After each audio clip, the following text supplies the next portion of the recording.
പരിശുദ്ധ പരമദിവ്യകാരുണ്യത്തിന്. പ്രിയപ്പെട്ടവരെ, പിൻകഴുത്തിൻ്റെ വേദന, തലയിലെ ഹിഡിനെസ്, ഭാരം, കണ്ണിന് കാഴ്ചക്കുറവ്, തൈറോയ്ഡ് രോഗങ്ങൾ, ടോൺസിൽ രോഗങ്ങൾ, അവിടെ എല്ലാം നിങ്ങൾ രോഗങ്ങളുള്ളവർ ഇപ്പോൾ കൈവച്ചുകൊണ്ട് ശ്രുതിയുടെ ഹല്ലേലൂയ. നല്ലനായ ഈശോ, നമ്മൾ സാധ്യമില്ലാത്തവനെ ഈശോ, എല്ലാ സത്യമാവനെ ഈശോ, നിനക്ക് സ്വസ്ഥവും നിനക്ക് സ്തുതിയും നിനക്ക് ബഹുമാനവും നിനക്ക് ആരാധന അർപ്പിക്കുന്നു. എൻ്റെ കർത്താവിൻ്റെ ഉന്നതമായ നാമത്തിൽ ഇപ്പോൾ കൈവച്ചിരിക്കുന്ന രോഗങ്ങളെ സാക്ഷ്യം പറയാൻ സാധിക്കുന്ന വിധത്തിൽ യേശു നാമത്തിൽ സൗഖ്യം പ്രാപിക്കേണ്ട. ഹല്ലേലൂയ. പ്രിയമുള്ളവരെ, ജീവിത രംഗങ്ങൾ ഓരോന്നായി ഈശോൻ്റെ തിരുസന്നിധിയിൽ നമ്മൾ സമർപ്പിച്ച് വിടുതലിന് വേണ്ടി പ്രാർത്ഥിക്കുന്ന സമയമാണ്. നിങ്ങൾക്കറിയാം, ഉടമ്പടിയും കൃപാസനവുമൊക്കെ അതിൻ്റെ കാരിസം തന്നെ എന്താ? ആദ്യകാലം മുതൽ ഇപ്പോൾ ഉടമ്പടിയൊക്കെ എടുത്തപ്പോൾ നമുക്ക് ക്ലെയിം ആയെന്നാണ്. പക്ഷേ ഇതൊക്കെ മുമ്പ് ഇവിടെ ജീവിതത്തിൻ്റെ എല്ലാ മണ്ഡലങ്ങളെയും ദൈവം അനുഗ്രഹിക്കുന്നുണ്ടായിരുന്നു. പക്ഷേ ഇപ്പോഴത് കൂടിയെന്നേ ഉള്ളൂ. ഒരു 3 ഇരട്ടിയോ 4 ഇരട്ടിയോ കൂടി ഉടമ്പടി ആയപ്പോഴാണ്. വസ്തു വിൽപ്പന, വസ്തു വാങ്ങിക്കുക, പ്രമോഷൻ, ട്രാൻസ്ഫർ,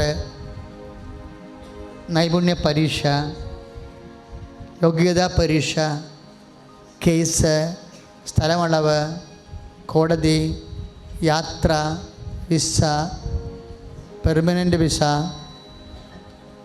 എമിഗ്രേഷൻ, പലതരത്തിലുള്ള സാങ്കേതിക രേഖാമൂലമുള്ള കുരുക്കുകൾ, വിദേശ രാജ്യത്ത് അകപ്പെട്ടു പോയവർ, വരാൻ നിർവാഹമില്ലാത്തവർ, അങ്ങനെ എത്രയോ പേരെയാ അമ്മ ഉടമ്പടിയിലൂടെ കണ്ണുനീരൊപ്പി പൊതുജീവിതത്തിലേക്ക് കൊണ്ടുവരണത്. അതുപോലെ നിങ്ങളും വരും. നിങ്ങൾ പറയണം, അമ്മ പ്രത്യക്ഷപ്പെട്ട ആൾത്താറിൽ എനിക്കും കയറി സാക്ഷ്യം പറഞ്ഞ് ദൈവത്തെ മഹത്വപ്പെടുത്തണം. നിങ്ങളും പറയണം, എവിടെയെല്ലാം ആയാലും ഞാൻ വിശുദ്ധിയോടെ ജീവിക്കും, ഞാൻ രക്ഷപ്പെട്ട് കഴിഞ്ഞാൽ ഒരിക്കലും പിന്നെ ദൈവത്തെ വിട്ടു നിൽക്കത്തില്ല, തിന്മയിലേക്ക് പോകത്തുമില്ല എന്ന് പറഞ്ഞ് ഞാൻ രക്ഷപ്പെട്ട പിന്നീട് ഒരിക്കലും തിന്മയിലേക്ക് വീഴത്തില്ല.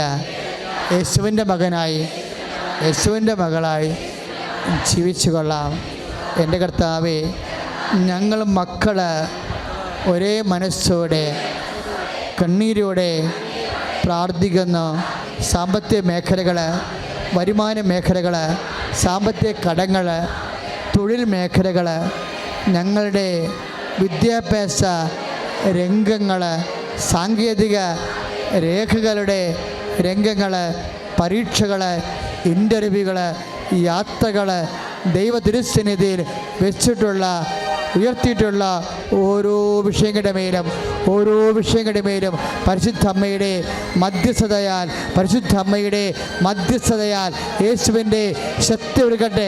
പുതിയ വരുമാന മാർഗങ്ങൾ, പുതിയ സാമ്പത്തിക കടങ്ങൾ പരിഹരിക്കുന്ന പുതിയ വരുമാന മാർഗങ്ങൾ, പുതിയ വഴികൾ ദൈവത്തിൻ്റെ കൃപയാൽ ലഭിക്കട്ടെ.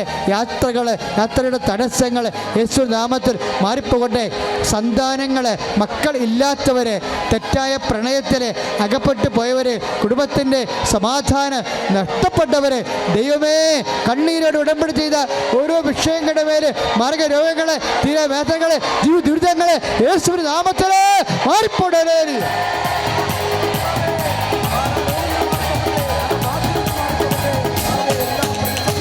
വിടുതലിൻ ആത്മാവേ നിറയണമേ, അഗ്നിതൻ അഭിഷേകമായി പടരണമേ. വിടുതലിൻ ആത്മാവേ നിറയണമേ,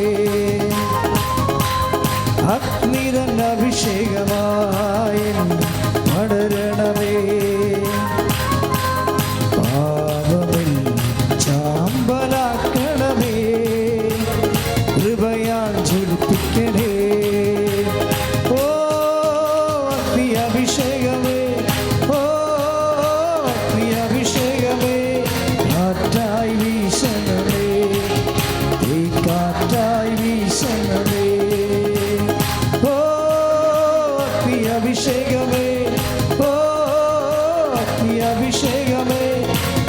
കാറ്റായി വീശണമേ, തീക്കാറ്റായി വീശണമേ. പരിശുദ്ധ പരമദിവ്യകാരുണ്യത്തിന് മക്കളെ, ഉടമ്പടിയുടെ ഏറ്റവും വലിയ അടിസ്ഥാന വാഗ്ദാനങ്ങൾ ഒന്നാണ് നിൻ്റെ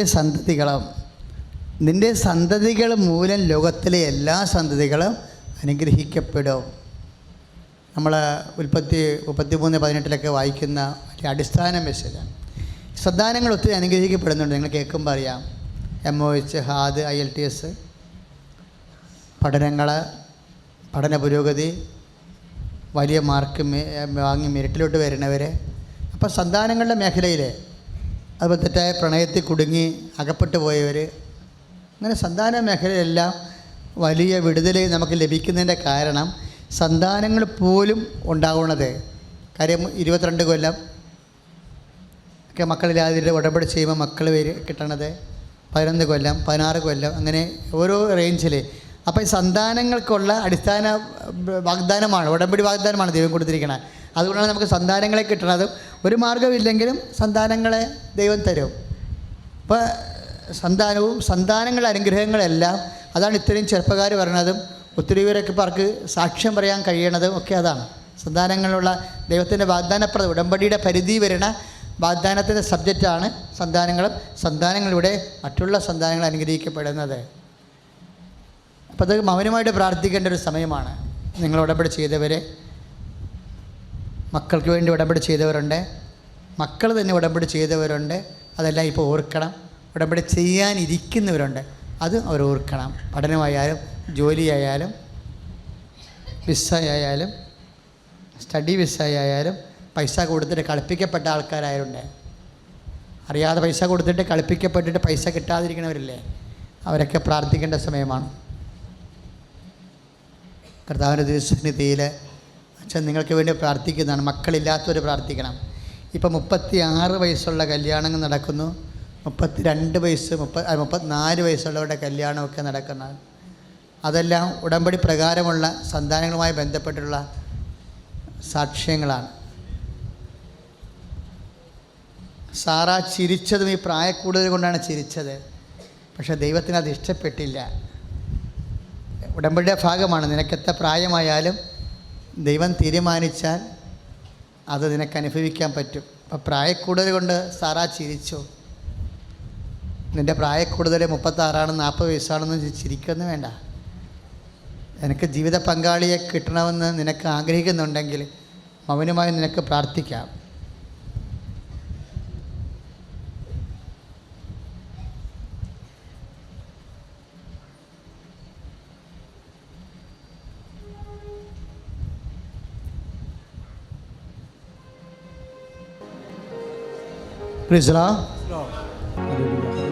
സ്തുതിക്കട്ടെ. ഹല്ലേലൂയ, ഹല്ലേലൂയ, ഹല്ലേലൂയ. യേശുവേ, യേശുവേ, ഹല്ലേലൂയ, ഹല്ലേലൂയ, ഹല്ലേലൂയ.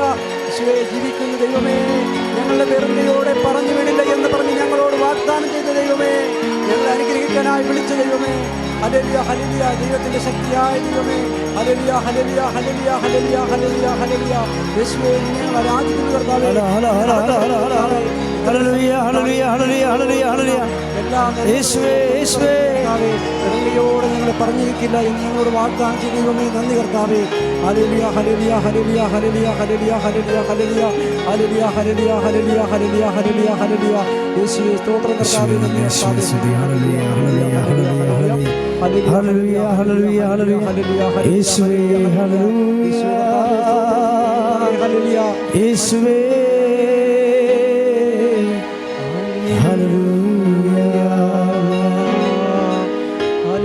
ഹല്ലേലൂയ, ഹല്ലേലൂയ. പരിശുദ്ധ പരമമാ ദിവ്യകാരുണ്യമേ, എന്നും എന്നും അങ്ങേക്കാരാധന. പരിശുദ്ധ പരമമാ ദിവ്യകാരുണ്യമേ, എന്നും എന്നും അങ്ങേക്കാരാധന. ഈശോമിശിഹായ്ക്കും സ്തുതിയായിരിക്കട്ടെ.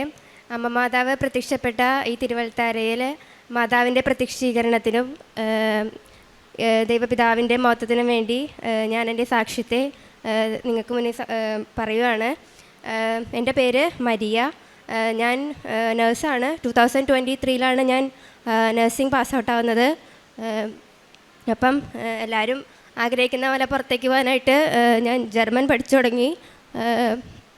ജർമ്മൻ പഠിച്ചിട്ട് B2 ക്ലാസ് അറ്റൻഡ് ചെയ്തതിന് മുന്നേ തന്നെ B2ൻ്റെ എക്സാം ചെയ്യാനായിട്ട് എനിക്കൊരു കോൺഫിഡൻസ് എവിടുന്നോ വന്നു. ഒന്നാമത് എക്സാമിന് ഡേറ്റൊക്കെ കിട്ടാനായിട്ട് ഭയങ്കര പാടാണ്. അപ്പം ഞാൻ പഠിച്ച ഇൻസ്റ്റിറ്റ്യൂട്ടിൽ നിന്ന് തന്നെ എക്സാമിന് ഡേറ്റ് എടുത്ത് കൊടുക്കണമെന്ന് പറഞ്ഞപ്പോൾ എൻ്റെ ക്ലാസ്സിൽ ഞാൻ മാത്രം കോൺഫിഡൻ്റ് ആയിട്ട് ഞാൻ 2 മൊഡ്യൂളിന് പേയ്മെൻറ്റ് ചെയ്തു. അങ്ങനെ ഞാൻ 2 മൊഡ്യൂളിൽ ഒരു മൊഡ്യൂള് നല്ല മാർക്കോടെ പിന്നെ പാസ്സായി, ഒരു മൊഡ്യൂള് ഒരു 10 മാർക്കിന് ഫെയിലായി. അത് കഴിഞ്ഞ് ഞാൻ ഇവിടെ വന്ന് ഉടമ്പടി എടുത്തു. ഉടമ്പടി എടുത്തിട്ട് ഞാൻ ബാക്കി 4 മൊഡ്യൂളിൽ ബാക്കി 2 മൊഡ്യൂളിൽ ഞാൻ അപ്ലൈ ചെയ്തിട്ട് നന്നായി പ്രിപ്പയർ ചെയ്യുമ്പോൾ ഞാൻ കാശ് രൂപം കൊണ്ടുകിടന്നാണ് പഠിക്കാറ്. അങ്ങനെ പഠിച്ച് എക്സാം ചെയ്തു. ഒരെണ്ണം സ്പീക്കിങ്ങും ഒരെണ്ണം റീഡിങ്ങും ആയിരുന്നു രണ്ടാമത്തെ ചെയ്തത്. അപ്പം റീഡിങ് എനിക്ക് എളുപ്പമായിരുന്നു, അത് കിട്ടുമെന്ന് എനിക്ക് ഉറപ്പുണ്ടായിരുന്നു. സ്പീക്കിങ് എൻ്റെ കൂടെ ഉണ്ടായ പാർട്ട്ണർ നല്ലപോലെ ജർമ്മൻ പറയുമായിരുന്നു. അപ്പം ആളിനെ കമ്പയർ ചെയ്യുമ്പോൾ എൻ്റെ അത്രയും വരുമെന്ന് എനിക്ക് കോൺഫിഡൻ്റ് അല്ലായിരുന്നു. അപ്പം ആ കാശ് രൂപം പിടിച്ച് തന്നെ ഞാൻ സ്പീക്കിംഗ് ചെയ്തു. അങ്ങനെ അതിൻ്റെ റിസൾട്ട് വെയിറ്റ് ചെയ്തിരിക്കുമായിരുന്നു. അപ്പം നെക്സ്റ്റ് മാസത്തേക്ക് അതായത് എക്സാമിന് വേണ്ടിയിട്ട് ഡേറ്റ് എടുക്കാനുള്ള ടൈം വന്നു. അപ്പോൾ എനിക്ക് സ്പീക്കിംഗ് അത്ര കോൺഫിഡൻറ്റ് പാസ്സാവോ ഇല്ലയോ എന്ന് അത്ര കോൺഫിഡൻ്റ് അല്ലാത്തത് കൊണ്ട് ഞാൻ സ്പീക്കിങ്ങിനും ഡേറ്റ് കൊടുത്തു, പേര് കൊടുത്തു. അതുപോലെ തന്നെ ആദ്യം പോയ വേറൊരു മൊഡ്യൂളിലും കൂടിയും പേയ്മെൻറ്റ് ചെയ്തു. അപ്പോൾ അങ്ങനെ അതിൻ്റെ കൺഫർമേഷൻ വെയിറ്റ് ചെയ്തുകൊണ്ടിരിക്കുമ്പോൾ എനിക്ക് മെയിൽ വന്നു ഞാൻ സ്പീക്കിംഗ് പാസ്സായി റീഡിങ്ങും പാസ്സായിരുന്നു. അപ്പം ആ സ്പീക്കിംഗ് മൊഡ്യൂളിൽ എനിക്ക് വീണ്ടും അറ്റംപ്റ്റ് ചെയ്യേണ്ട വന്നില്ല, അതിൻ്റെ പേയ്മെൻറ്റ് നടത്തേണ്ട വന്നില്ല. ഇതുപോലെ വേറെ മൊഡ്യൂൾ ചെയ്യുന്ന സമയത്ത് എനിക്കിങ്ങനെ പ്രിപ്പറേഷൻ്റെ സമയത്തൊക്കെ ഈ സുഗന്ധാഭിഷേകം ഉണ്ടായിരുന്നു. അപ്പം ഞാൻ ആ പർട്ടിക്കുലർ പോർഷൻ ശരിക്കും നോട്ട് ചെയ്ത് വെച്ചു. അത് തന്നെയാണ് എനിക്ക് എക്സാമിന് വന്നതും.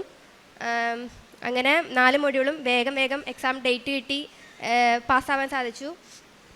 ഡേറ്റൊക്കെ കിട്ടാനും ഒത്തിരി ഭയങ്കര പാടാണ്. അതുപോലെ തന്നെ ഓരോ മൊഡ്യൂളിലും ഏജൻറ്റിന് ഒത്തിരി ഫീസൊക്കെ കൊടുത്താണ് എല്ലാവരും ചെയ്യാറ്. പക്ഷേ ഞാൻ സ്വയം തന്നെ ഡേറ്റ് എടുത്താണ് കാശ് രൂപം പിടിച്ച് ഞാൻ മെയിൽ സെൻഡ് ചെയ്യും. 2 മിനിറ്റ് നേരത്തേക്കാണ് ആ മെയിൽ നമുക്ക് സെൻഡ് ചെയ്യാൻ പറ്റത്തുള്ളൂ. അതിൽ പ്രയോറിറ്റി വൈസിലാണ് അവർ നമ്മൾ സെലക്ട് ചെയ്യുക. ഞാൻ അയച്ച എല്ലാ മെയിലിനും എനിക്ക് കൺഫർമേഷൻ കിട്ടിയിട്ടുണ്ട്. അങ്ങനെ എക്സാം പാസ്സായി ഉടനെ പോകാൻ പറ്റുമെന്ന് വിചാരിച്ചു. മെയിൻ കടമ കഴിഞ്ഞ് കിട്ടിയല്ലോ, അപ്പം ഉടനെ പോകാൻ പറ്റുമെന്ന് കരുതി. അപ്പം ആ ഒരു 2-3 മാസം ഞാൻ പ്രതീക്ഷിക്കണുള്ളൂ. അപ്പം ഞാൻ ആ സമയത്ത് ജർമ്മൻ പഠിപ്പിക്കാൻ കയറാം. നാട്ടിലിപ്പോൾ നേഴ്സായിട്ട് ജോലിക്ക് കയറാനുള്ള ടൈം ഗ്യാപ്പ് ഉണ്ടാവില്ല. ജർമ്മൻ പഠിപ്പിക്കാൻ കയറാമെന്ന് കരുതി ഞാൻ പഠിച്ച ഇൻസ്റ്റിറ്റ്യൂട്ടിൽ തന്നെ ചോദിച്ചു. അപ്പോൾ അവരെന്നെ എടുത്തു. ഞാൻ അങ്ങനെ എൻ്റെ പ്രോസസ്സിങ്ങും അവിടെ തന്നെ ചെയ്തിരുന്നു. ഞാൻ ആ പഠിച്ച ഇൻസ്റ്റിറ്റ്യൂട്ടിൽ തന്നെ എൻ്റെ പ്രോസസ്സിങ് നടന്നുകൊണ്ടിരുന്നത്. അപ്പോൾ പഠിപ്പിച്ചുകൊണ്ടിരിക്കുന്ന ആ ടൈമിൽ അവരെനിക്ക് കുറേ ഇൻ്റർവ്യൂ തന്നു. എല്ലാ ഇൻ്റർവ്യൂവും ഞാൻ പാസ്സായി. പക്ഷേ എനിക്ക് എന്ത് ചെയ്താൽ ഓഫർ ലെറ്റർ ഇല്ല. ഒരു 5-8 ഇൻ്റർവ്യൂ ഞാൻ ആ ഏജൻസിയിൽ തന്നെ ചെയ്തു. ഒപ്പം അവിടെ പിള്ളേരെ പഠിപ്പിച്ചുകൊണ്ട് ഇരിപ്പുണ്ട്. അങ്ങനെ ഒരു 8 മാസത്തോളം കടന്നുപോയി. അത് കഴിഞ്ഞ് ഞാൻ പയ്യെ അവിടുത്തെ ആൾക്കാർ, അവിടെ പ്രോസസ്സിങ്ങിന് കൊടുത്ത ആൾക്കാർ ഇങ്ങനെ പിന്മാറാൻ തുടങ്ങി. അപ്പം ഞാൻ കേട്ടപ്പോൾ ഞാനും അവിടെ പഠിപ്പിക്കൽ നിർത്തി. എന്നിട്ട് ഞാൻ വേറൊരു വഴിക്ക് അറിഞ്ഞു. നോർക്ക വഴിയായിട്ട് 250 നഴ്സുമാരെ ഇങ്ങനെ കൊണ്ടുപോകുന്നുണ്ടെന്ന് പറഞ്ഞു. അപ്പം ഞാൻ തിരുവനന്തപുരത്തായിരുന്നു നോർക്ക സെൻറ്റർ. അപ്പോൾ അവിടേക്ക് എൻ്റെ സർട്ടിഫിക്കറ്റും കാര്യങ്ങളൊക്കെ ആയിട്ട് ഞാൻ ചെന്നു. അപ്പം അവരവിടെ പറയാണ്, എങ്ങുമില്ലാത്ത നിയമമാണ് അവരവിടെ പറഞ്ഞത്. 6 മാസത്തിൽ ഉള്ളിൽ നിൽക്കണം, ലാസ്റ്റ് പാസ്സായ മൊഡ്യൂളിൽ 6 മാസത്തിനുള്ളിൽ നിൽക്കണം എന്ന് പറഞ്ഞു. അപ്പോൾ എൻ്റെയാണ് ഇവിടെ 8 മാസവും കഴിഞ്ഞ് നിൽക്കുകയാണ്. അപ്പം അങ്ങനെ അവിടെ നിന്ന് തിരിച്ചു പോന്നു. അവിടെ സ്കോപ്പ് ഉണ്ടായില്ല. ഞാൻ എന്നിട്ട് ഇവിടെ ആദ്യമായിട്ട് ഉടമ്പടി എടുത്തത് April 14, 2024 കറക്റ്റ് 2025 April 14 ഞാനിവിടെ വന്ന് അച്ഛനെ കണ്ടു. അച്ഛൻ ബ്ലെസ് ചെയ്തു. അച്ഛൻ പറഞ്ഞു, അച്ഛൻ ഒരു കാശ് രൂപം തന്നു, എന്നിട്ട് പോകുമ്പോൾ ഇത് കൊണ്ടുപോകണമെന്ന് പറഞ്ഞു. അങ്ങനെ പോയി. അത് കഴിഞ്ഞ് ഒരു റിലേറ്റീവ് വഴിയായിട്ട് ഞാനൊരു ഏജൻറ്റിനെ ബന്ധപ്പെട്ടു. ആ ഏജൻറ്റ് എൻ്റെ പ്രോസസ്സിങ് ഏറ്റെടുത്തു. അപ്പം ഓൾറെഡി ഒരു ഏജൻസിയിൽ ഫെയിൽ ആയതും കൊണ്ട് വീണ്ടും ഒരാളെ തന്നെ ഡിപ്പെൻഡ് ചെയ്യാൻ എനിക്ക് അത്ര കോൺഫിഡൻ്റ് അല്ലായിരുന്നു. ഞാൻ വേറൊരു ഏജൻസിയും കൊടുത്തു. 2 ഏജൻസി ഒരേ പാരലായിട്ട് പോയിക്കൊണ്ടിരിക്കുകയാണ്. അപ്പം ഒരെണ്ണം ഹോസ്പിറ്റൽ റിക്രൂട്ട്മെൻ്റ് ആയിരുന്നു, ഒരെണ്ണം ഓൾഡ് ഏജ് ഹോമിലായിരുന്നു. പക്ഷേ ഓൾഡ് ഏജ് ഹോമിൻ്റെ കാര്യങ്ങളാണ് വേഗം നടന്നത്. ഇൻ്റർവ്യൂ കിട്ടി, അത് പാസ്സായി എന്ന് പറഞ്ഞു. ഓഫർ ലെറ്ററും റെഡിയാണ്. പക്ഷേ എന്നെ ആദ്യം ഞാൻ പഠിപ്പിച്ചുകൊണ്ടിരുന്ന ഇൻസ്റ്റിറ്റ്യൂട്ടിൽ എനിക്ക് ആകെ അവർ ചെയ്തു തന്നത് എൻ്റെ ഒരു സ്റ്റേറ്റിൽ വർക്ക് ചെയ്യാനുള്ള ലൈസൻസ്, അതിനെ ബെഷൈഡ് എന്ന് പറയണേ, ആ ബെഷൈഡ് എനിക്ക് അവർ റെഡിയാക്കി തന്നായിരുന്നു. ആ ഒരു ലൈസൻസ് വെച്ചിട്ടാണ് ഞാൻ പിന്നെ 2 ഏജൻറ്റുമാരുടെ അടുത്തും ചെന്നത്. അപ്പം ഈ ഓൾഡ് ഏജ് ഹോമിലെ ഏജൻറ്റ് പറഞ്ഞു ഈ ബെഷൈഡ് ഈ സ്റ്റേറ്റിലുള്ളതല്ല, ആ ബെഷൈഡ് അങ്ങോട്ടേക്ക് മാറ്റണം എന്ന് പറഞ്ഞു, അയാളുടെ സ്റ്റേറ്റിലേക്ക് മാറ്റണം എന്ന് പറഞ്ഞു. അപ്പം ഇൻ്റർവ്യൂ കഴിഞ്ഞു, ഓഫർ ലെറ്റർ എല്ലാം റെഡി ആയിട്ടിരിക്കുകയാണല്ലോ. അപ്പം ഞാൻ പറഞ്ഞു ഓക്കെ ബെഷൈഡ് ചേഞ്ച് ചെയ്യാമെന്ന് പറഞ്ഞു. അപ്പോൾ അയാൾ ഒരു പ്രിൻ്റ് തന്നു, എന്നോട് പറഞ്ഞു സൈൻ ചെയ്തിട്ട് അയക്കണം എന്നൊക്കെ പറഞ്ഞു. അങ്ങനെ പറഞ്ഞിരിക്കാതെ മറ്റേ ഹോസ്പിറ്റൽ ഇൻ്റർവ്യൂ എനിക്ക് അപ്രതീക്ഷിതമായിട്ട് അങ്ങനെ ഹോസ്പിറ്റൽ ഇൻ്റർവ്യൂ വന്നു. ഹോസ്പിറ്റൽ ഇൻ്റർവ്യൂ വരുന്നത് ശരിക്കും 7-ാം മാസം ജൂലൈ 7-ാം തീയതി തന്നെ വന്നത് എനിക്ക്. അപ്പം എനിക്ക് കൺഫ്യൂഷനായി, ഞാനിനിപ്പോൾ ഏത് സെലക്ട് ചെയ്യുന്ന. ഓൾഡ് ഏജ് ഹോമിൽ ഇൻ്റർവ്യൂ ചെയ്തപ്പോൾ എന്നോട് പറഞ്ഞിട്ടുണ്ടായിരുന്നു വേറെ ഇൻ്റർവ്യൂ ഒന്നും ഇനി അറ്റൻഡ് ചെയ്യരുത്, ഓൾറെഡി പാസ്സായിട്ടിരിക്കുകയാണെന്നൊക്കെ ഇങ്ങനെ പറഞ്ഞിരുന്നു. അപ്പം ഞാൻ ഈ ഹോസ്പിറ്റൽ ഇൻ്റർവ്യൂ തന്ന ആ ഏജൻറ്റിനോട് പറഞ്ഞു എനിക്കിനി ഇൻ്റർവ്യൂ വേണ്ട. പിറ്റേ ദിവസമാണ് ഇൻ്റർവ്യൂ പറയുന്നത്. അപ്പോൾ ഞാൻ പറഞ്ഞു ഞാൻ ഈ നാളത്തെ ഇൻ്റർവ്യൂ അറ്റൻഡ് ചെയ്യുന്നില്ല, എനിക്കിങ്ങനെ വേറൊരു ഏജൻസി വഴിയായിട്ട് ഇങ്ങനെ റെഡി ആയിട്ടുണ്ടെന്ന് പറഞ്ഞു. അപ്പം അയാൾ കുറേ വഴക്ക് പറഞ്ഞു, ആരോട് ചോദിച്ചിട്ടാന്നൊക്കെ പറഞ്ഞ് എന്നെ കുറേ വഴക്ക് പറഞ്ഞു. അപ്പോൾ എനിക്ക് ഡിസിഷൻ എടുക്കാൻ പറ്റില്ല. ഒന്ന് ഇൻ്റർവ്യൂ കിട്ടിയിരിക്കണു, ഒരെണ്ണം പിറ്റേ ദിവസമാണ് ഇൻ്റർവ്യൂ വരുന്നത്. അപ്പം മറ്റേ ഓൾഡ് ഏജ് ഹോമിലെ ആൾ പറഞ്ഞു എന്നോട് എയർപോർട്ടിൽ ചെന്നിട്ട് ഒരാളുടെ കൊടുത്തു വിടണം ജർമ്മനിക്ക്, ആളിന്ന് കയറി വരുന്നുണ്ടെന്ന് പറഞ്ഞു. ഞാനിത് സൈൻ ചെയ്ത് ഞാൻ എയർപോർട്ടിൽ ചെന്ന് നിൽക്കുവാണ്. 2 ഏജൻറ്റുമാർ എന്നെ വിളിച്ചുകൊണ്ടിരിക്കുകയാണ് അവരവരുടെ അണ്ടറിലേക്ക് വരണമെന്നും പറഞ്ഞുകൊണ്ട്. ഞാൻ അവസാനം പ്രാർത്ഥിച്ച് ഡിസിഷൻ എടുത്തു, നാളത്തെ ഇൻ്റർവ്യൂ അറ്റൻഡ് ചെയ്യാന്നുള്ള രീതിക്ക്, അതായത് ഹോസ്പിറ്റൽ ഇൻ്റർവ്യൂ അറ്റൻഡ് ചെയ്യാന്നുള്ള രീതിക്ക് ഡിസിഷൻ എടുത്തു. അങ്ങനെ ഞാൻ കിട്ടിയ ഇൻ്റർവ്യൂ അവിടെ ഡ്രോപ്പ് ചെയ്തിട്ട് എയർപോർട്ട് വരെ പോയതാണ് ഇത് സൈൻ ചെയ്ത് കൊടുക്കാനായിട്ടൊക്കെ. അവിടെ ഡ്രോപ്പ് ചെയ്ത് ഞാൻ തിരിച്ചു വന്നു. പിറ്റേ ദിവസത്തെ ഇൻ്റർവ്യൂ ഞാൻ അറ്റൻഡ് ചെയ്തു, അതെനിക്ക് കിട്ടി. ഹോസ്പിറ്റൽ ഇൻ്റർവ്യൂ നല്ല ഹോസ്പിറ്റലാണ്, നല്ല സാലറിയോടെയുള്ള നല്ല ഹോസ്പിറ്റലാണ്. പള്ളിയും അടുത്തുള്ള ഒരു ഹോസ്പിറ്റലാണ് എനിക്ക് കിട്ടിയത്. അങ്ങനെ അതിൻ്റെ പ്രോസസ്സിങ് നടന്നുകൊണ്ടിരുന്നു. അങ്ങനെ ഇരിക്കെ കുറച്ച് കഴിഞ്ഞപ്പം എന്നോട് പറഞ്ഞു വിസയ്ക്ക് എല്ലാ പേപ്പേഴ്സും കറക്റ്റായി, വിസയ്ക്ക് വെക്കാനുള്ള ഡേറ്റ് കിട്ടുന്നില്ല എന്നൊരു ആ ഏജൻറ്റ് എന്നോട് പറഞ്ഞു വിസയ്ക്ക് നിങ്ങളും സ്വയമായിട്ട് നോക്കിക്കോ, ആൾക്കും കിട്ടുന്നില്ല, അപ്പം എങ്ങനെയെങ്കിലുമൊക്കെ ഡേറ്റ് കിട്ടുകയാണെങ്കിൽ ആളെ അറിയിക്കുന്നുള്ള രീതി പറഞ്ഞു. അപ്പം എംബസിയിലൊക്കെ ഇഷ്യൂ ആയിട്ട് വിസ ഭയങ്കരമായിട്ട് കിട്ടാത്ത ഒരു ടൈമിലായിരുന്നു. അതായത് സെപ്റ്റംബർ 1 എന്നോട് പറയുന്നത് വിസയ്ക്ക് ഡേറ്റ് നോക്കിക്കോളാൻ. അപ്പം ഞാൻ കുറേ ഏജൻറ്റുമാരെ അന്വേഷിച്ചു, എല്ലാവരും ഒത്തിരി ഹൈ റേറ്റാന്നൊക്കെ പറയണം ഒരു ഡേറ്റ് എടുത്ത് തരാനൊക്കെ. അത് കഴിഞ്ഞ് എനിക്ക് അങ്ങനെ പരീക്ഷണങ്ങളായിരുന്നു, പ്രാർത്ഥിച്ചുകൊണ്ടിരുന്നു എനിക്ക്. അപ്പം ഞാനിങ്ങനെ പറഞ്ഞു കർത്താവ് നിനക്ക് കഷ്ടതയുടെ അപ്പവും ക്ലേശത്തിൻ്റെ ജലവും തന്നാലും നിൻ്റെ ഗുരു നിന്നിൽ നിന്നും മറിഞ്ഞിരിക്കില്ല എന്ന്, നിൻ്റെ ഗുരു നിൻ്റെ നയനങ്ങൾ ദർശിക്കും. അങ്ങനെ ഒരു വചനമൊക്കെ കിട്ടുന്നുണ്ടായിരുന്നു. ഇത് ടോട്ടലി മീൻസ് ഐ പ്രോസസ്സിങ്ങിൻ്റെ ഉള്ളിലൊക്കെ എനിക്ക് റിപ്പീറ്റഡായിട്ട് ഈ വചനം കിട്ടുമായിരുന്നു. അപ്പം ഞാനതിനെ പ്രാർത്ഥിച്ചുകൊണ്ടിരുന്നു. അങ്ങനെ ഒരു ഏജൻറ്റ് വഴി എനിക്ക് ഡേറ്റ് കിട്ടി, ഡേറ്റ് അഫോർഡബിൾ ആയിട്ടുള്ള ഡേറ്റ് കിട്ടി. അത് ഒക്ടോബർ 10-നാണ് ഡേറ്റ് കിട്ടിയത്. അത് 10-ന് എനിക്ക് വിസയ്ക്ക് വെക്കാമെന്നുള്ള രീതിക്ക് കിട്ടി. അങ്ങനെ ഇരിക്കെ ഞാനിവിടെ എല്ലാ മാസം ഇവിടെ വരാറുണ്ട്, പ്രാർത്ഥിക്കാറുണ്ട്, പത്രം വാങ്ങിക്കാറുണ്ട്, കറക്റ്റ് ഡേറ്റിനൊക്കെ ഉടമ്പടി പുതുക്കാറുണ്ട്, റെഗുലറായിട്ടെല്ലാം ചെയ്യുന്നുണ്ട്. അപ്പം എനിക്കങ്ങനെ വരേണ്ട ഒരു ഡേറ്റ് വന്നത് ഒക്ടോബർ 4-ാം തീയതിയാണ്, വിസയ്ക്ക് വെക്കുന്നത് 10-ാം തീയതി. അപ്പോൾ വിസയ്ക്ക് ഒക്ടോബർ 4-ാം തീയതി ഞാനിവിടെ വന്നപ്പം ഞാൻ എപ്പോഴും എനിക്ക് ബൈബിൾ ഓർക്കുമ്പോൾ വേറെ ഒരു ബാറൂക്ക് പ്രവാചകൻ്റെ ഒരു അധ്യായം കിട്ടാറുണ്ട്. അതിലെൻ്റെ നിയോഗം ഞാൻ എഴുതി വെച്ചിട്ടുണ്ട്. അപ്പം അത് തന്നെയാണ് സിസ്റ്റർ ഇവിടെ വായിച്ചത്, ലേഖനം വായിച്ചത്. അപ്പോൾ എനിക്കത് ഒത്തിരി സന്തോഷം തോന്നി. ഞാൻ പോയി 10-ാം തീയതി പ്രാർത്ഥിച്ച് ഞാൻ വിസയ്ക്ക് വെച്ചു. പ്രത്യക്ഷീന പ്രാർത്ഥന, വിശ്വാസ പ്രമാണം, ജപമാലയൊക്കെ ചൊല്ലി ഞാൻ അവിടെ വരെ പോയി, അവിടെ ഉപ്പിട്ട് പ്രാർത്ഥിച്ചു, വിസയ്ക്ക് വെച്ചു. വിസയ്ക്ക് വെച്ചപ്പോഴേക്കും ഓൾറെഡി ഞാനൊരു കാര്യം വിട്ടുപോയി, എൻ്റെ ഓഗസ്റ്റിലാണ് ഞാൻ 4 മൊഡ്യൂളും പാസ്സായത്. അപ്പോൾ ഇതുവരെ ഇല്ലാത്ത നിയമം അവിടെ വന്നു തുടങ്ങി, വാലിഡിറ്റിയുടെ ഇഷ്യൂ. ഇത് ജർമ്മനി അങ്ങനെ വാലിഡിറ്റി ഇല്ല മൊഡ്യൂളിനൊന്നും. അപ്പം ഞാൻ സാധാരണ സാക്ഷ്യങ്ങളിലൊക്കെ കേട്ടേക്കുന്നത് മാതാവ് നമുക്ക് ഫേവറബിളായിട്ടാണ് നിയമങ്ങളൊക്കെ മാറ്റണമെന്നാണ്. പക്ഷേ എനിക്കിത് തിരിച്ചാണ് വന്നത്, എൻ്റെ വാലിഡിറ്റി തീർന്നെന്നുള്ള രീതിക്കായി. അപ്പം ഞാൻ ഒരു സാക്ഷിയൊക്കെ കേട്ടായിരുന്നു, ഒരു ചേട്ടൻ്റെ ആളുടെ ഇതുപോലെ തന്നെ മെറിറ്റ് അവസാനിക്കുന്നിടത്ത് ആൾ പറയുന്നത് എൻ്റെ മെറിറ്റ് അവസാനിച്ചപ്പോൾ ഞാൻ സന്തോഷിച്ചു, കാരണം ഇനി അത് ഗ്രേസിൽ നടക്കൂലോ എന്ന് പറഞ്ഞു. അപ്പം അതും എനിക്ക് കോൺഫിഡൻസ് തന്നു. അങ്ങനെ ഞാൻ വിസയ്ക്ക് വെച്ചു. വിസയ്ക്ക് വെച്ചിട്ട് പെട്ടെന്ന് കിട്ടാനുള്ള പ്രീ അപ്രൂവൽ അങ്ങനത്തെ പേപ്പേഴ്സൊക്കെ വെച്ചായിരുന്നു. വീണ്ടും ഡിലേ ആയിക്കൊണ്ടിരുന്നു. 2 ആഴ്ചയും കൊണ്ട് കിട്ടുമെന്നൊക്കെയാണ് ഏജൻറ്റൊക്കെ പറഞ്ഞത്. പക്ഷേ ഒക്ടോബർ 10-ാം തീയതി വെച്ചിട്ട് വരുന്നുണ്ടായില്ല. അങ്ങനെ എനിക്ക് ശരിക്കും ഉടമ്പടി പുതുക്കേണ്ടത് ഇന്നത്തെ ദിവസമാണ്. ഇന്നുമേ ഇപ്പോൾ പുതുക്കി. അപ്പം ഇന്നിവിടെ വരുമ്പോൾ എനിക്ക് സാക്ഷ്യം പറയണമെന്ന് ഒത്തിരി ആഗ്രഹം ഉണ്ടായിരുന്നു. അപ്പം അങ്ങനെ ഇരിക്കെ എൻ്റെ ഒരു ഫ്രണ്ട്, അവൾ OET പാസ്സായി, ഇതുപോലെ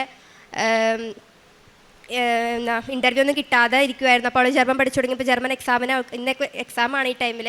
അപ്പോൾ അവൾക്ക് ഇവിടെ വരണം ഞാനിങ്ങനെ പറഞ്ഞു കൊടുത്ത് അവളിവിടെ വന്നിരുന്നു. കഴിഞ്ഞ വെള്ളിയാഴ്ച ഞാൻ അവളെ കൂട്ടി വന്നു. അപ്പം അവൾക്കും ഇതുപോലെ മാതാവ് അടയാളം കൊടുക്കുക. അവൾക്ക് അത്ര കോൺഫിഡൻ്റ് അല്ലായിരുന്നു ഉടമ്പടിനോട്. അപ്പം ആ ടൈമിൽ എനിക്കും സുഗന്ധാഭിഷേകം കിട്ടിക്കൊണ്ടിരിക്കുന്നുണ്ടായിരുന്നു. അവൾക്കും കൊടുത്തു. അങ്ങനെ ഇന്ന് ഇവിടെ സാക്ഷ്യം പറയണമെന്ന് എനിക്ക് ഭയങ്കര ആഗ്രഹമായിരുന്നു. അപ്പം ഇതുവരെ ഈ തിങ്കളാഴ്ചയായിട്ടും എൻ്റെ ഡിസ്പാച്ചായി എന്നുള്ള മെയിലൊന്നും വന്നില്ല. അപ്പം ഞാൻ പഴയ ധ്യാനമൊക്കെ ഇടയ്ക്ക് കേൾക്കാറുണ്ട്, ടോക്കിലച്ഛൻ്റെ കാണാറുണ്ട്. അപ്പോൾ അതിനകത്തൊരു ടോക്കിലച്ഛൻ ഇങ്ങനെ ലാസ്റ്റ് അറിയിപ്പിൽ ഇങ്ങനെ പറഞ്ഞു, നിങ്ങൾ തീർത്ഥാടന ഉടമ്പടി എടുത്തിട്ടുണ്ടെങ്കിലും നിങ്ങൾക്ക് വേണ്ടി വേണമെങ്കിൽ ഓൺലൈൻ ഉടമ്പടി എടുക്കാമെന്നുള്ള രീതിയിൽ അച്ഛൻ പറഞ്ഞു. അത് പെട്ടെന്ന് തന്നെ സ്ട്രൈക്ക് ചെയ്തു. ഞാൻ വേഗം ആ ഒരു ധ്യാനം 8:30 തൊട്ടായിരുന്നു ആ ധ്യാനം, അത് കംപ്ലീറ്റ് ചെയ്തിട്ട് ചൊവ്വാഴ്ച കേട്ടോ ഞാൻ ഇത് ചെയ്യുന്നത്. കംപ്ലീറ്റ് ചെയ്തിട്ട് ഞാൻ ഓൺലൈൻ ഉടമ്പടി ഇട്ടു. അത് കഴിഞ്ഞ് ചൊവ്വാഴ്ചത്തെ ഇവിടുത്തെ ലൈവ് ധ്യാനവും കണ്ടുകൊണ്ടിരിക്കുകയാണ്. ലൈവ് ധ്യാനം കണ്ടുകൊണ്ടിരുന്നപ്പോൾ അങ്ങനെ ഒരു 12:30 കഴിഞ്ഞപ്പോൾ എനിക്ക് അവിടെ നിന്ന് എംബസിയിൽ നിന്ന് ഡിസ്പാച്ചായിന്ന് വന്നു. അപ്പം ആരാധന ടൈമിലായതും കൂടെ ഞാൻ വിശ്വസിച്ചു അത് മാതാവ് തന്നെയാണ്. മാതാവ് വിസ അടിച്ചിട്ടുണ്ടെന്ന് എനിക്ക് ഉറപ്പായിരുന്നു. അത് ഇന്നലെ എനിക്ക് കയ്യിൽ വിസ കിട്ടി. അപ്പം മാതാവ് വഴിയായിട്ട് ഈശോ ചെയ്തു തന്ന ഈ വലിയ അനുഗ്രഹത്തിന് കൊടാനുകോടി നന്ദി ഞാൻ പറയുന്നു. ഉടമ്പടിയിലേക്ക് വരാനും ഒക്കെ ഇങ്ങനെ ഡൗട്ട് അടിച്ചൊക്കെ നിൽക്കണവരോട് ഞാൻ പറയും, നിങ്ങൾ ശരിക്കും പറഞ്ഞാൽ നിങ്ങളുടെ ഒക്കെയുള്ള അനുഗ്രഹങ്ങളെ ലേറ്റ് ആക്കിക്കൊണ്ടിരിക്കുകയാണ്.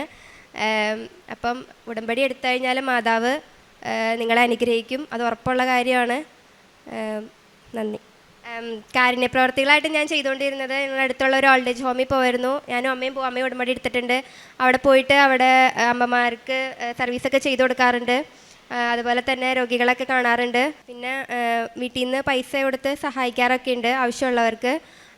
അങ്ങനെ പിന്നെ പ്രേക്ഷിത പ്രവർത്തനമായിട്ട് പത്രം കൊടുക്കാറുണ്ട്. വചനനീതി പത്രം കൊടുത്തിട്ടുണ്ട്. വിശ്വാസപ്രമാണം ചൊല്ലി പത്രം കൊടുത്തിട്ടുണ്ട്. ഉടമ്പടി തൈലം പത്രത്തിലൊക്കെ വരച്ച് കൊടുത്തിട്ടുണ്ട്, കുരിശ് വരച്ച് കൊടുത്തിട്ടുണ്ട്. പിന്നെ ആത്മീയ ജീവിതത്തിൽ എന്ന് പറയാനായിട്ട് 2 ആഴ്ച കൂടുമ്പോൾ ഞാൻ കുമ്പസാരിക്കാറുണ്ട്. എല്ലാ ദിവസവും ഉടമ്പടി എടുത്ത് അന്ന് മുതൽ ഇന്ന് വരെ ഞാൻ മുടക്കിയിട്ടില്ല, വീട്ടുകാരും മുടക്കിയിട്ടില്ല. എല്ലാ ദിവസവും വന്ന് കുർബാന കാണും. കുർബാനയിലൊക്കെ പങ്കെടുക്കുമ്പം എനിക്ക് ഭയങ്കര അഭിഷേകത്തോടെ കുർബാനയിൽ സംബന്ധിക്കാൻ പറ്റാറുണ്ട്. ഏറ്റവും സ്നേഹത്തോടെ ബലിയർപ്പണത്തിൽ പങ്കുചേരാൻ പറ്റാറുണ്ട്. ഇത്രയാണ് എനിക്ക് നിങ്ങളുടെ മുന്നിൽ സാക്ഷ്യപ്പെടുത്താനുള്ളത്. Thank you. എൻ്റെ പേര് രേഷ്മ, ഇതെൻ്റെ അമ്മ. ഞങ്ങൾ ആലപ്പുഴയിൽ നിന്ന് വരുന്നു. ഞാൻ ആദ്യമായി ഉടമ്പടി എടുത്തത് 2023 മാർച്ച് 7-ാം തീയതിയാണ്. ഞാൻ ഈ പുണ്യഭൂമിയിൽ ആദ്യമായിട്ട് വന്നപ്പോൾ എനിക്കുണ്ടായ ഒരു അനുഭവമാണ് ഞാനിവിടെ ആദ്യം പറയുന്നത്. 17 വർഷമായിട്ട് എൻ്റെ കാലിൻ്റെ അടിഭാഗം വിണ്ടുകീറി പൊട്ടുമായിരുന്നു. എനിക്ക് തുള്ളി പോലും നടക്കാൻ പറ്റത്തില്ലായിരുന്നു. ഞാൻ ഒരുപാട് ഡോക്ടേഴ്സിനെ കാണിച്ചതാണ്. പിന്നെ ഞാൻ തന്നെ കാല് ഉപേക്ഷിച്ചെന്ന് വേണേൽ പറയാം. ഞാനതങ്ങ് പിന്നെ നോക്കിയിട്ടില്ല.